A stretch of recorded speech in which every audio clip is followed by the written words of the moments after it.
सोचिए, आप सुबह उठते हैं, बिना किसी वजह के मन भारी है, छोटी छोटी बातों पर चिड़चिड़ापन, कोई कुछ कह दे तो गुस्सा फूट पड़ता है, कभी बेवजह उदासी तो कभी बेवजह डर। क्या ये आपके साथ भी होता है? अब खुद से पूछिए, क्या आप अपने इमोशंस को कंट्रोल कर रहे हैं या आपके इमोशंस आपको कंट्रोल कर रहे हैं? ज्यादातर लोग सोचते हैं कि मूड का खराब होना, गुस्सा आना या चिंता में डूबना बस नॉर्मल है, लेकिन सच ये है, आपकी भावनाएं आपकी सबसे बड़ी ताकत भी बन सकती हैं और आपकी सबसे बड़ी कमजोरी भी। और यही फर्क तय करता है क्या आप अपनी जिंदगी के मालिक हैं या महज एक रिएक्शन मशीन। अब सवाल यह है, क्या भावनाओं को काबू में रखना कोई जादू है? क्या हमें जन्म से ही ऐसा बनना पड़ता है? नहीं, इमोशंस को मास्टर करना एक स्किल है, सीखने वाली चीज है। हर कोई इसे सीख सकता है, आप भी।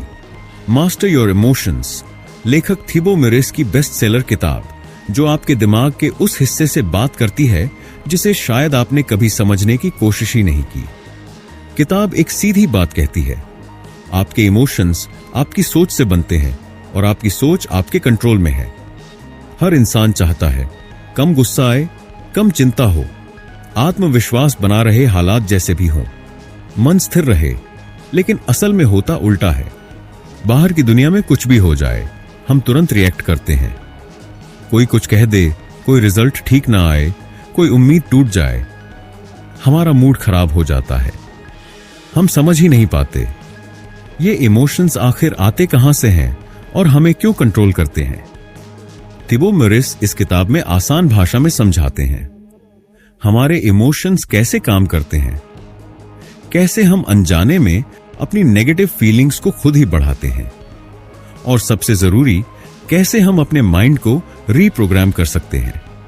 इस समरी में आप जानेंगे इमोशंस का असली सोर्स भावनाएं बाहर से नहीं आती, ये आपके माइंड के अंदर पैदा होती है।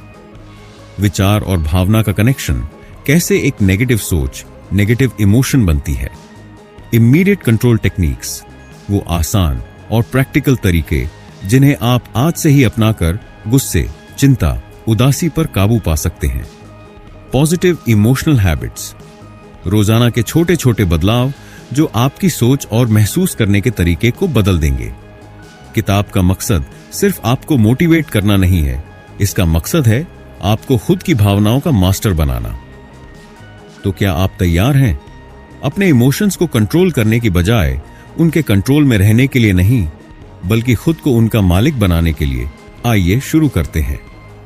अध्याय 1, आपकी भावनाएं आपके विचारों का परिणाम है। क्या आपने कभी सोचा है कि कोई घटना दो लोगों पर एक जैसा असर क्यों नहीं डालती? एक ही परिस्थिति में कोई व्यक्ति शांत और स्थिर रह सकता है, जबकि दूसरा व्यक्ति तनाव और चिंता से घिर जाता है। इसका कारण परिस्थिति नहीं, बल्कि उन दोनों के विचार हैं। लेखक इस अध्याय में यही समझाते हैं कि हमारी भावनाएं सीधे हमारे विचारों का परिणाम होती हैं। इंसान का मन एक निरंतर चलने वाली मशीन की तरह है, जिसमें दिन भर विचारों की आवाजाही होती रहती है। सुबह से रात तक हम अपने दिमाग में कई तरह के विचारों से गुजरते हैं, कुछ अच्छे, कुछ बुरे। यही विचार धीरे धीरे हमारे भावनात्मक अनुभव को आकार देते हैं। यदि आप बार बार खुद को यह सोचते पाएंगे कि मेरा भविष्य अंधकारमय है, मुझसे यह नहीं होगा, या मैं असफल हूं, तो यह विचार धीरे धीरे आपके भीतर डर, चिंता और हीन भावना का बीज बो देंगे। वहीं अगर आप सोचें, मुझे अब भी सीखना बाकी है, अगली बार मैं बेहतर करूंगा, तो वही परिस्थिति भी आपको प्रेरणा दे सकती है। भावना कोई रहस्यमय चीज नहीं है, वह आपके विचारों से उत्पन्न होती है। आपके विचार चाहे सकारात्मक हो या नकारात्मक, आपके अंदर वैसी ही भावनाएं जागृत करते हैं। उदाहरण, कल्पना कीजिए कि आपने किसी प्रतियोगी परीक्षा में भाग लिया और परिणाम आपके पक्ष में नहीं आया। अब दो रास्ते हैं। पहला रास्ता, आप बार बार सोचते रहे, मैं हार गया, मुझ में काबिलियत नहीं है, मेरे साथ हमेशा ऐसा ही होता है। इन विचारों के परिणाम स्वरूप आपके भीतर असफलता का डर, आत्मग्लानि, आत्मविश्वास में कमी, चिंता और तनाव जैसे नकारात्मक भावनाएं जन्म लेंगी। दूसरा रास्ता, आप सोचें, यह अनुभव मुझे सिखा गया। मुझे अब पता है कि कहां सुधार करना है। हार स्थायी नहीं है। नतीजा, नई कोशिश करने की प्रेरणा, आत्मविश्वास, स्थिरता, सीखने की इच्छा यहां स्पष्ट है। घटना वही रही, लेकिन आपके विचारों ने आपकी भावनाओं की दिशा तय की। विचारों की आदत कैसे बनती है? लेखक बताते हैं कि विचार भी हमारी आदतों का हिस्सा हैं। जिस तरह हम सुबह उठकर ब्रश करना सीखते हैं, वैसे ही हम न चाहते हुए भी नकारात्मक या सकारात्मक सोचने की आदत विकसित कर लेते हैं। बचपन से लेकर अब तक जिन अनुभवों, बातों और माहौल से हम गुजरते हैं, वही हमारे सोचने के तरीके को प्रभावित करते हैं। अगर कोई बार बार सुनता है कि वह अच्छा नहीं कर सकता या बार बार विफलताओं का सामना करता है, तो उसका मन अनजाने में नकारात्मकता को ही सही मानने लगता है। वह हर स्थिति में पहले बुराई देखता है, खतरे को महसूस करता है और यही विचार उसे मानसिक रूप से थका देते हैं। लेकिन अच्छी खबर यह है, विचारों की आदत बदली जा सकती है। कैसे बदलें अपने विचारों की दिशा? लेखक इस अध्याय में एक व्यावहारिक तकनीक भी सुझाते हैं। सबसे पहले जरूरी है कि आप अपने भीतर चल रहे विचारों को पहचानें। जब भी किसी घटना पर प्रतिक्रिया दें, खुद से पूछें, मैं इस बारे में क्या सोच रहा हूं? यदि आप पाते हैं कि आपका विचार नकारात्मक है, तो तुरंत सवाल उठाइए, क्या यह पूरी सच्चाई है? क्या यह विचार मेरी मदद कर रहा है? क्या कोई और नजरिया है जिससे मैं इसे देख सकता हूं? सोच में तटस्थता लाइए। जरूरी नहीं कि हर समय बहुत सकारात्मक सोचना ही हल हो। कभी कभी तटस्थ रहकर वस्तुनिष्ठ नजरिए से सोचना ज्यादा फायदेमंद होता है। उदाहरण के लिए, इस बार परिणाम अच्छा नहीं आया, पर यह अंतिम नहीं है। धीरे धीरे जब आप विचारों को पहचानना और बदलना शुरू करेंगे, तो आप पाएंगे कि आपकी भावनाएं भी हल्की, स्थिर और नियंत्रित रहने लगी हैं। अगर हमारी भावनाएं हमारे विचारों से बनती हैं, तो यह सवाल उठता है, हमारे विचार खुद कहां से आते हैं? क्या हम वास्तव में अपने विचारों के मालिक हैं, या हमारे विचार किसी और गहरे स्तर से संचालित होते हैं? अध्याय 2, आइडेंटिफाई इमोशनल ट्रिगर्स। क्या आपने कभी महसूस किया है कि कुछ परिस्थितियां या कुछ लोग बार बार आपको परेशान कर देते हैं? ऐसा लगता है जैसे वो व्यक्ति या वह घटना आपके गुस्से, दुख या असुरक्षा के बटन को दबा देती है। यही भावनात्मक ट्रिगर्स होते हैं। लेखक कहते हैं कि भावनात्मक संतुलन बनाए रखने के लिए सबसे पहला कदम है अपने ट्रिगर्स को पहचानना। जब तक आप यह नहीं समझेंगे कि कौन सी चीज आपको अंदर से हिला देती है, तब तक आप हर बार उसी जाल में फंसते रहेंगे। भावनात्मक ट्रिगर क्या है? ट्रिगर का मतलब है कोई संकेत, स्थिति, शब्द या व्यवहार जो आपके भीतर छिपी किसी पुरानी पीड़ा, डर या असुरक्षा को सक्रिय कर दे। ये ट्रिगर्स तुरंत आपकी भावनाओं पर हावी हो जाते हैं और आपकी प्रतिक्रिया को नियंत्रित करने लगते हैं। उदाहरण, आत्मसम्मान पर चोट। कोई आपकी काबिलियत, रूप, बुद्धि या स्थिति का मजाक उड़ाए या सवाल उठाए। अस्वीकृति, जब आपको नजरअंदाज किया जाए या आपकी राय को महत्व न दिया जाए। अतीत के अनुभव, बचपन में मिली उपेक्षा, तिरस्कार या अपमान की यादें किसी स्थिति में फिर ताजा हो सकती हैं। नियंत्रण खोने का डर, जब स्थिति आपके हाथ से निकलती दिखे तो गुस्सा या घबराहट आ सकती है। ट्रिगर्स को पहचानने का महत्व अक्सर हम सोचते हैं कि सामने वाले व्यक्ति ने हमें गुस्सा दिलाया या दुखी किया, लेकिन सच्चाई यह है कि स्थिति नहीं, बल्कि हमारी आंतरिक प्रतिक्रिया हमें अस्थिर करती है। अगर हम अपने ट्रिगर्स को न पहचाने तो हम हर बार प्रतिक्रिया में फंस जाते हैं। हमारे भावनात्मक स्वास्थ्य पर असर पड़ता है। रिश्तों में टकराव और गलतफहमी बढ़ती है। हम अपने मन का नियंत्रण दूसरों के हाथ में दे देते हैं।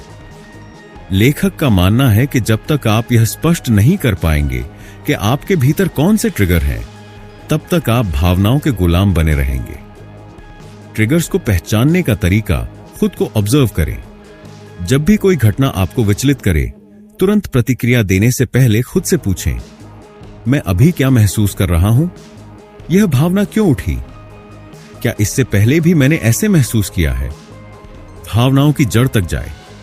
उदाहरण के लिए, अगर कोई आपके आत्मसम्मान पर चोट करता है और आप गुस्सा हो जाते हैं, तो सोचिए, क्या यह गुस्सा केवल इस व्यक्ति के शब्दों की वजह से है, या बचपन से आपके भीतर स्वीकृति पाने की एक अधूरी चाह है जो हर बार ऐसे शब्द सुनकर सक्रिय हो जाती है।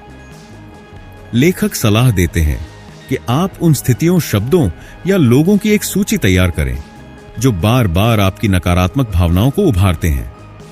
जब आप जान लेंगे कि कौन सी चीज आपको ट्रिगर करती है, तो आप उसके प्रति सचेत रह पाएंगे।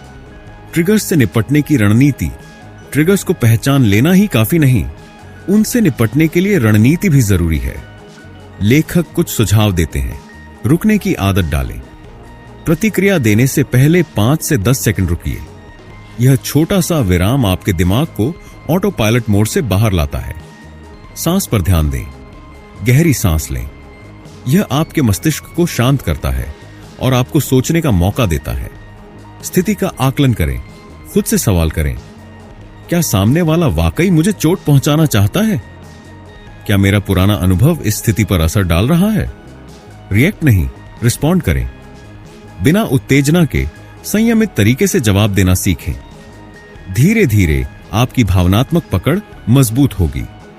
एक जरूरी बात, ट्रिगर खत्म नहीं होंगे, लेकिन लेखक स्पष्ट करते हैं ट्रिगर्स जीवन से पूरी तरह खत्म नहीं होते।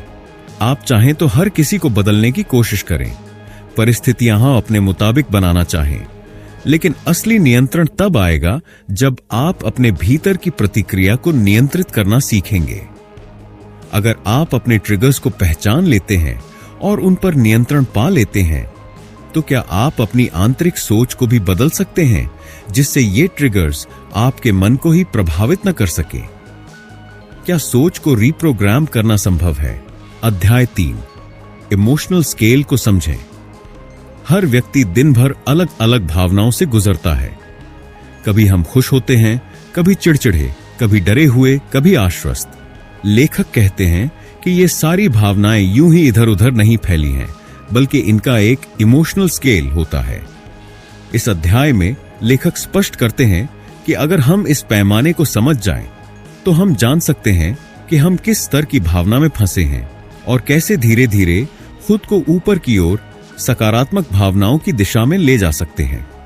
भावनाओं का पैमाना क्या है? भावनाओं का यह पैमाना एक सीढ़ी की तरह है। इसके निचले पायदान पर वे भावनाएं हैं जो हमें अंदर से कमजोर, असहाय या अशांत बनाती हैं, जैसे गुस्सा, डर, अपराध बोध, जलन, निराशाहीनता। जैसे जैसे हम ऊपर बढ़ते हैं, भावनाएं हल्की, सकारात्मक और सशक्त करने वाली होती जाती हैं। आशा, आत्मविश्वास, प्यार, शांति, कृतज्ञता, आनंद। लेखक का मानना है कि हमारा मानसिक स्वास्थ्य इस बात पर निर्भर करता है कि हम ज्यादातर समय इस पैमाने के किस हिस्से में रहते हैं। हम निचले स्तर पर क्यों अटक जाते हैं? कई बार लोग यह सोचते हैं कि जीवन की परिस्थितियां खराब हैं, इसलिए वे दुखी हैं, क्रोधित हैं या डरे हुए हैं। लेकिन लेखक बताते हैं कि असल में हम अपने पुराने विचारों, अनुभवों और ट्रिगर्स के कारण उस निचले स्तर पर फंसे रह जाते हैं। जैसे अगर किसी ने अतीत में अपमानित किया है, तो हम अपराध बोध या हीनता के स्तर पर अटक जाते हैं। लगातार असफलताएं हमें निराशा और डर के भाव में बनाए रखती हैं। तुलना करने की आदत जलन और गुस्से का कारण बनती है। समस्या तब होती है जब हम इस स्थिति को स्थायी मान लेते हैं और समझ ही नहीं पाते कि हम इससे ऊपर जा सकते हैं। लेखक सुझाव देते हैं कि एक बार जब आप पहचान लेते हैं कि आप पैमाने के किस स्तर पर हैं, तो धीरे धीरे ऊपरी पायदान की ओर बढ़ना ही लक्ष्य होना चाहिए। सबसे पहले ईमानदारी से स्वीकार करें, क्या मैं गुस्से में हूं? क्या मैं डरा हुआ हूं? क्या मुझे अपराध बोध है? अक्सर हम अपने वास्तविक भाव को नजरअंदाज कर देते हैं, जिससे सुधार की शुरुआत ही नहीं हो पाती।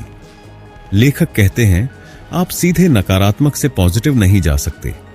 उदाहरण के लिए, अगर आप निराशा में हैं, तो तुरंत आनंद महसूस करना संभव नहीं, लेकिन निराशा से आशा की ओर, फिर आशा से आत्मविश्वास की ओर, फिर प्यार और कृतज्ञता तक पहुंचना संभव है। आपके विचार ही आपकी भावनाओं का आधार हैं। निराशा में हैं तो सोचें, क्या सच में सब खत्म हो गया है या कुछ नया शुरू किया जा सकता है? गुस्से में हैं तो पूछें, क्या गुस्से से मुझे कुछ मिलेगा या समाधान खोजा जा सकता है? लेखक मानते हैं कि ग्रैटिट्यूड एक ऐसा भाव है जो हमें बहुत तेजी से ऊपर उठाता है। हर दिन छोटी छोटी चीजों के लिए आभार व्यक्त करें। धीरे धीरे मन हल्का होगा। ध्यान रखें, यह प्रक्रिया समय लेती है। कई बार